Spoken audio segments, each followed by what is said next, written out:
में आपका स्वागत करता हूं। तो आज हम स्टार्ट करने वाले हैं बहुत ही खूबसूरत से सेशन, जो कि बहुत ही खूबसूरत होने वाला। और पिछली क्लास में हमने जाने थे कुछ ऐसे वर्ड मीनिंग्स जो कि प्रीवियस ईयर में पूछे जा चुके हैं, और आज हम जानने वाले हैं प्रीवियस ईयर प्लस ऐसे वर्ड मीनिंग्स जो कि आने वाले एग्जाम में पूछे जा सकते हैं। तो हम स्टार्ट करने वाले हैं टीयर 2 सीजीएल टीयर 2 को ध्यान में रखकर ये सीरीज़। तो बने रहिए इस सेशन में, शुरू से शुरू करके एंड तक बने रहिए। डेली मैं आपको एक वीडियो डालने वाला हूँ जो कि आपके लिए बहुत ही बेहतरीन होने वाला है। ठीक है, तो चलिए शुरू करते हैं। पहला दे रखा है ग्रेगरियस। ग्रेगरियस का मतलब होता है सोशल, फ्रेंडली या कॉर्डियल या फिर आउटगोइंग। ठीक है, अब इसका मतलब होता है समाज प्रिय या फिर मिलनसार। पेपर में आपसे कैसे पूछेगा, दे देगा आपको, बताओ ग्रेगरियस का सिनोनिम क्या होगा। तो ऑप्शन दे दिया, मान लो कॉर्डियल, तो आपको कॉर्डियल पर टिक कर देना। ठीक है, तो चलिए आगे बढ़ते हैं। अगला दे रखा है अफेबल। अफेबल का मतलब होता है प्लीजेंट, सिविल या वार्म। ठीक है, इसका मतलब ये होता है मिलनसार। यानी कि अगर ऑप्शन में आपको इनमें से न दे के आपको दे दिया, बताओ ग्रेगरियस का सिनोनिम क्या है, तो अगर अफेबल ऑप्शन में मिलेगा तो अफेबल पर टिक कर देंगे। ठीक है, आगे बढ़ते हैं। आगे दे रखा है जेनियल। जेनियल का मतलब होता है चीयरफुल। चीयरफुल यानी कि हंसमुख या मिलनसार, इसका मतलब भी सेम होता है। ठीक है, अगला दे रखा है, अगला है इंट्रोवर्ट। इंट्रोवर्ट का मतलब होता है अंतर्मुखी या फिर मिलनसार।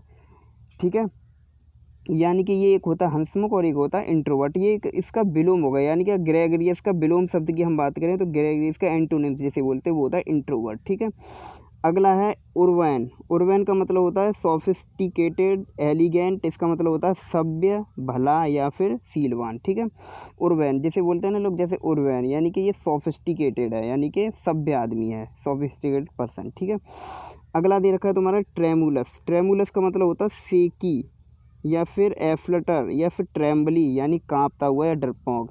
यानी कि ट्रेमुलस को यानी सेकी। अब आपको पूछेगा कैसे, आपको दे देगा ट्रेमुलस का मीनिंग बताओ या फिर सिनोनिम बताओ, तो आपका आंसर होगा, जैसे ऑप्शन में सेकी दे दिया, तो सेकी को याद करने की अगर बात करें हम, तो सेकी यानी कि देखा होगा आपने बहुत सारे लोग सेकी मारते हैं, अपना बखान करते हैं, लेकिन होते कैसे वो लोग, डरपोक होते हैं। ठीक है, तो हम सेकी यहाँ से रिलेट कर लेंगे। अगला है तुम्हारा फीवल। फीवल का मतलब होता है फ्रैगिल, वीकेंड यानी कमज़ोर, यानी वीकेंड यहाँ से आपको पता चलेगा वीकेंड यानी कमज़ोर, फ्रैगिल यानी सिनोनिम इसका होता है। इसका मतलब होता है कमज़ोर, अशक्त या मंदबुद्धि। यानी ऐसे लोग जो कमज़ोर होते हैं, अशक्त होते हैं, मंदबुद्धि होते हैं, उन्हें बोलते हैं फीवल। ठीक है, ऑप्शन पेपर में आपसे पूछेगा फीवल, तो इसका सिनोनिम हो जाएगा फ्रैगिल या फिर वीकेंड। ठीक है, अगला आगे बढ़ते हैं हम।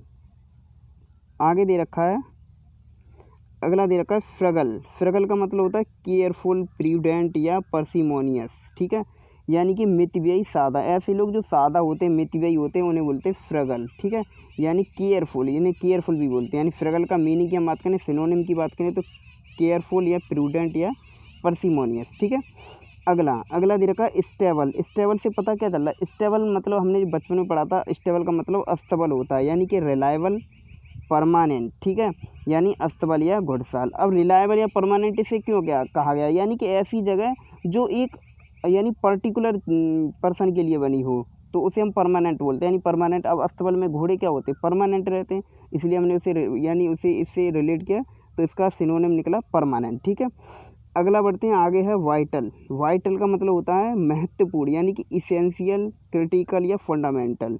अब कुछ लोग सोच रहे होंगे फंडामेंटल क्यों है, फंडामेंटल भी अपने आप में एक महत्वपूर्ण होता है। ठीक है, इसेंशियल आवश्यक चीज़ें होती हैं, तो इसका मीनिंग होता है महत्वपूर्ण या फिर ओजस्वी। ठीक है, आगे हम बात करें, आगे होता है तुम्हारा इवेंसेंट। इवेंसेंट का मतलब क्या होता है, यानी ऐसे लोग जो इवेंसेंट होते हैं। ठीक है, इसका मतलब अगर आपसे मीनिंग पूछेगा, जैसे दे दिया इवेंसेंट, इसका सिनोनिम बताओ, तो ऐसे लोग जैसे शॉर्ट लिव्ड, फेडिंग या ट्रांसेंट, यानी कि इन्हें बोलते हैं क्षणभंगुर, शीघ्र लुप्त होने वाला। यानी कि इवेंसेंट का मतलब होता है शीघ्र लुप्त होने वाला, तो इसके सिनोनिम की बात करें तो शॉर्ट लिव्ड, यानी कम जीवन जिसका हो वही तो शीघ्र लुप्त होगा, जैसे फेडिंग हो गया, ट्रांसेंट हो गया। ठीक है, अगला है परसिस्टेंट। परसिस्टेंट। ठीक है, परसिस्टेंट का मतलब होता है स्टेडी, एंडलेस, कांस्टेंट, यानी कि कृत संकल्प, हठी। यानी कि ऐसे लोग जो हठी होते हैं उन्हें बोलते हैं परसिस्टेंट। अब स्टडी भी एक तरह से कठोर होता है, यानी एंडलेस, जिसका अंत न हो, यानी कि वो अपनी बात पे अड़ गया है। कांस्टेंट जिसे स्थिर बोलते हैं। ठीक है, तो आपको परसिस्टेंट दे देगा और पूछ लेगा बताओ सिनोनिम, इनमें से तीनों में से कोई एक ऑप्शन में मिल जाएगा, आप उस पर टिक करना। जैसे कांस्टेंट दिए, बताओ कांस्टेंट का मतलब सिनोनिम क्या है, तो परसिस्टेंट हो जाएगा। ठीक है, उल्टा भी पूछ लेता है कभी कभी।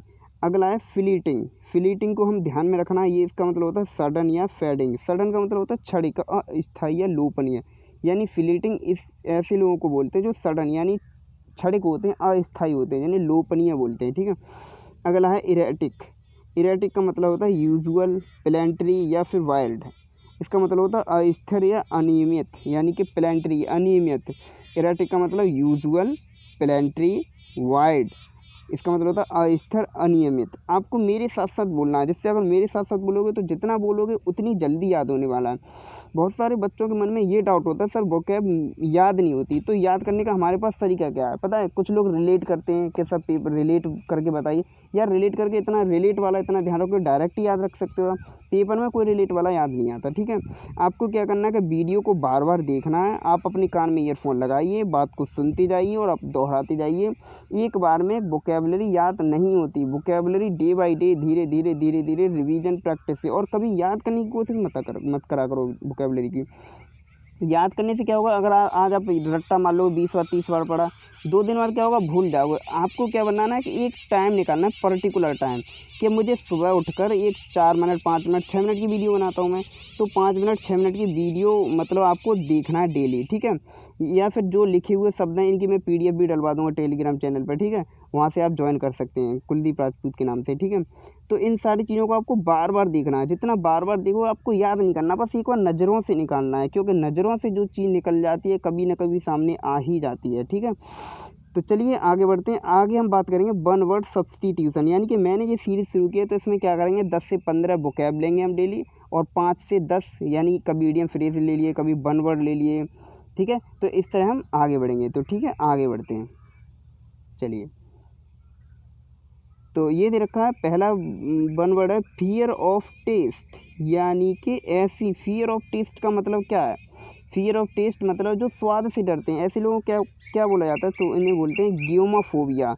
हमेशा ध्यान रखना, कोई भी एग्ज़ाम की आप तैयारी कर रहे हैं तो फियर से, बर्ड से रिलेटेड करके वन वर्ड बहुत पूछे जाते हैं पेपर में। एक तो आपको 100% देखने को मिल जाएगा, और मैंने वो इंपॉर्टेंट वन वर्ड्स आपके लिए कलेक्शन करें जो पेपर में एक्सपेक्टेड हैं या फिर आ चुके हैं। आपको भी पता है कि 70% पेपर रिपीट होता है। रिपीट करने का मतलब ये तो है नहीं कि पिछली साल भी यही आ गया, इस साल भी यही होगा। रिपीट करने का मतलब होता है कि फियर ऑफ टेस्ट, यानी अगर पिछली साल ये आया है तो ये निश्चित हो गया कि अगली साल के लिए जब पेपर बनेगा तो फियर से रिलेटेड एक मतलब वन वर्ड आपको पूछा जा सकता है किसी भी सेट में। ठीक है। तो हम क्या करेंगे, अगली सीरीज बनाएंगे तो फियर से रिलेटेड जितने भी वन वर्ड है वो सब एक ही बार में जान लेंगे, जिससे कि कोई भी आपका बचेगा नहीं। ठीक है। अगले की हम बात करें तो अगला है to move hurriedly with short quick step, यानी इसको अगर हिंदी वर्ड मीनिंग की मैं बात करूँ, इसको पढ़कर आपको क्या पता चल रहा है? टू मूव मतलब चलना होता है, ह्यूरिडिटी मतलब जल्दी से, शॉर्ट क्विक स्टेप यानी कि स्टेप्स को छोटा करके शीघ्रता से चलने वालों को क्या बोलते हैं? स्करी, यानी कि जो जल्दी करने वाले होते हैं। To move hurriedly with short quick steps, इसका मतलब होता है स्करी। स्करी का मतलब होता है जल्दी करने वाला। ठीक है। तो आप इसके मीनिंग को याद रखकर, इसका अर्थ निकाल कर, और आप इसे कन्वर्ट करके भी आप इसका टिक लगा सकते हैं, सही कर सकते हैं। ठीक है। आगे हम बढ़ें। अगला दे रखा है स्पीक और राइट, यानी स्पीक बोलना या लिखना, अबाउट एन एब्यूजियल डिस्पर्जिंग, यानी कि एब्यूजिबली होता है गलत तरीके से, और डिस्पर्जिंग होता है अपमानजनक, ऐसे लोग। और मैनर, ठीक है, मैनर मतलब शिष्टाचार, यानी कि ऐसा पर्सन जो लिखता है किसके बारे में और बोलता है एबी गलत तरीके से, अपमान यानी शिष्टाचार के गलत तरीके से और अपमानजनक शब्दों में बोलता है उसे, यानी लिखता है किसी के बारे में, उसे बोलते हैं विलीफाई। विलीफाई मतलब बदनाम करना। अब किसी को बदनाम करना चाहते हो तो आप क्या करोगे? या तो उसकी बुराई करोगे, उसको अपमान करोगे, उससे गलत तरीके से बोलोगे, या फिर उसके बारे में गलत तरीके से लिखोगे। तो ऐसे लोगों को ही बोलते हैं विलीफाई, यानी किसी को बदनाम कर रहे हो। ठीक है। तो इसका मतलब होगा स्पीक और राइट अबाउट एन एब्यूजिबली डिस्पार्जिंग मैनर, इसका मतलब विलीफाई यानी बदनाम करना। ठीक है। आगे हम बढ़ें तो आगे दे रखा अ फीलिंग ऑफ अनईज और एम्ब्रेसमेंट ऑकवर्डनेस, इसका मतलब क्या है? अ फीलिंग ऑफ अनईज, यानी कि बेचैनी की ऐसी फीलिंग उत्पन्न होती है। एम्ब्रेसमेंट ऑकवर्डनेस यानी कि भद्दे और बुरी तरह से। तो ऐसे इसे अगर एक शब्द में बोला जाए तो ऐसा होता है। तो क्या होता है? घबराहट होती है, यानी जब भी बेचैनी आ जाए, बेचैनी जैसी फीलिंग हो, एक भद्दापन यानी एक ऑकवर्डनेस लगे, एम्ब्रेसमेंट लगे, तो उस ऐसी स्थिति को बोलते हैं डिस्कम्फीचर, यानी कि घबराहट। ठीक है। आगे हम बढ़ें तो अगला दे रखा है an intense desire to be alone और आउट इन द ओपन, बहुत ही खूबसूरत है। ये दे रखा है एन इंटेंस डिजायर, यानी कि ऐसी तीव्र इच्छा टू बी अलोन जो अकेली है, और बट और आउट इन द ओपन और जो खुली है पूरी तरह से। तो ऐसे लोगों को क्या बोलते हैं? एग्रोमेनिया। एग्रोमेनिया। तो एक चीज़ ध्यान रखना, एक फियर और एक मैनिया, ये दो शब्द ऐसे हैं जो पेपर में कई बार पूछे जा चुके हैं और पूछे जा सकते हैं।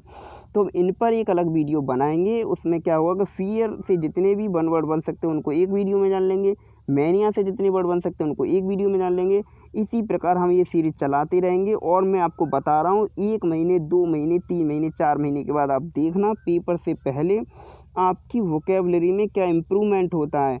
आपको जगह जगह से पढ़ने की ज़रूरत नहीं है, आप मुझ पर भरोसा करिए। अगर भरोसा करते हो तो इस चैनल को सब्सक्राइब करिए, इस चैनल को शेयर करिए और पढ़ते रहिए रेगुलर। आपको पूरे दिन में 5 मिनट 6 मिनट निकालना क्या बड़ी बात है। अब मुझे बताइए, अगर ये मान लो एक वीडियो आपने एक बार देखा, ठीक है, 5-6 मिनट की वीडियो बनाता हूँ मैं, आपने इस वीडियो को अगर 10 बार देख लिया तो 60 मिनट हो गया। और 10 बार मैं ये नहीं कहता लगातार 10 बार देख लो, सुबह उठो 5 मिनट देख लो, दोपहर में 5 मिनट, शाम में 5 मिनट, कहीं जा रहे हो घूमने 5 मिनट सुन लो, बस कान में ईयरफोन लगा और सुनते रहो, क्या फ़र्क पड़ता है। जैसे गाना सुन रहे हैं ऐसे समझ लो कि मैं एक गाना ही सुन रहा हूँ, ठीक है।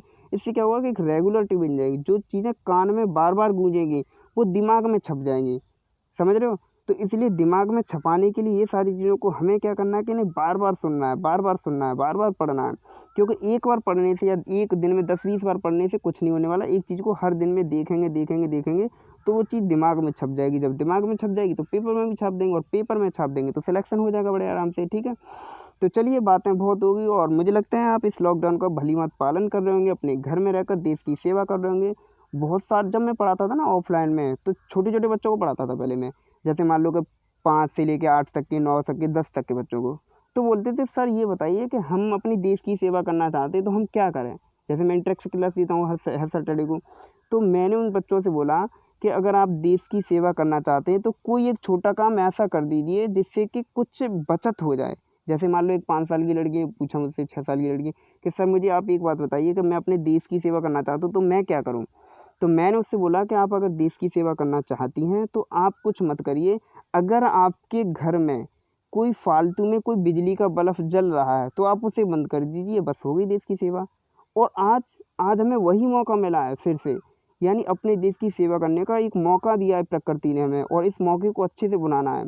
यानी कि अब अगर देश की सेवा करने का मतलब समझें तो अगर हम अपने घर में रहते हैं, तो घर में रहकर भी हम अपने देश की सेवा कर सकते हैं, और यही वह समय है जब हम अपने देश की सेवा कर सकते हैं। तो आप इस लॉकडाउन का पालन करिए, घर में रहिए, और मुझे लगता है कि बाहर निकलिए ही मत, कितनी भी ज़रूरी काम हो। यार मुझे बताइए, जीवन से ज़्यादा ज़रूरी क्या हो सकता है। जब आप ही नहीं रहेंगे तो फिर ज़रूरी काम क्या करेगा, बताइए आप लोग, ठीक है। तो आप पूरे लॉकडाउन का पालन करिए और घर में रहिए, ठीक है। और चैनल को सब्सक्राइब कीजिए, वीडियो को शेयर कीजिए। तो मिलते हैं कल की क्लास में। Bye bye, take care, thank you.